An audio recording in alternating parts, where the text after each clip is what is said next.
پہلا سوال، رمضان آ رہا ہے، آپ کے علم میں ہے ہمیشہ کی طرح ایک بحث ہے، ویکسین لگانے سے روزہ ٹوٹ جاتا ہے نہیں ٹوٹتا، عام لوگ تردد میں ہیں، اور اس وقت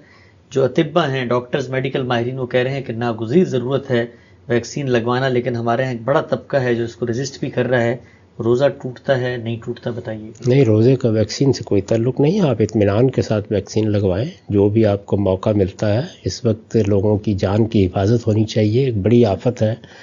چاروں طرف سے ہمیں اطلاعات مل رہی ہیں، اور یہ کوئی استرار کا معاملہ بھی نہیں ہے۔ یعنی روزے کے معاملے میں یہ ضروری ہے کہ آپ منہ سے کوئی چیز لیتے ہیں یا آپ شہوت پوری کرتے ہیں، اس کے علاوہ باقی کسی چیز سے روزہ نہیں ٹوٹتا۔ تو اس لیے میرے نزدیک عام انجیکشن لگوانے سے بھی روزے کو کوئی فرق نہیں پڑتا،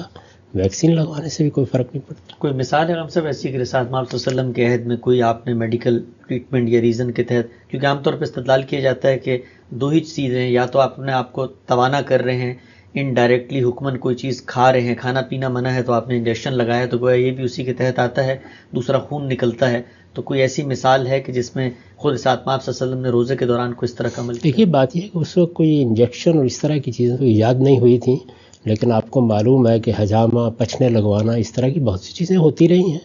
کبھی بھی اس کو روزے کے منافی نہیں سمجھا گیا۔ اور اس طرح کی چیزوں میں ظاہر ہے کہ آپ قیاس کر رہے ہوتے ہیں نا، روزے کو وہیں تک محدود رہنا چاہیے، وہ عبادات کی نوعیت کی چیز ہے، یعنی کھانے پینے پر پابندی ہے اور شہوت پوری کرنے پر پابندی ہے، خواہ وہ کسی بھی طریقے سے ہو۔ تو ظاہر ہے کہ اللہ تعالیٰ نے جو پابندی لگائی ہے وہیں تک محدود رہی ہے، انجیکشن کا ان دونوں چیزوں سے کوئی تعلق نہیں ہے۔ ہاں، البتہ یہ ہے کہ آدمی روزہ رکھ لیتا ہے اور اس کے بعد کہتا ہے کہ میں اب طاقت حاصل کر رہا ہوں، تو یہ اس کی روح کے خلاف ہے۔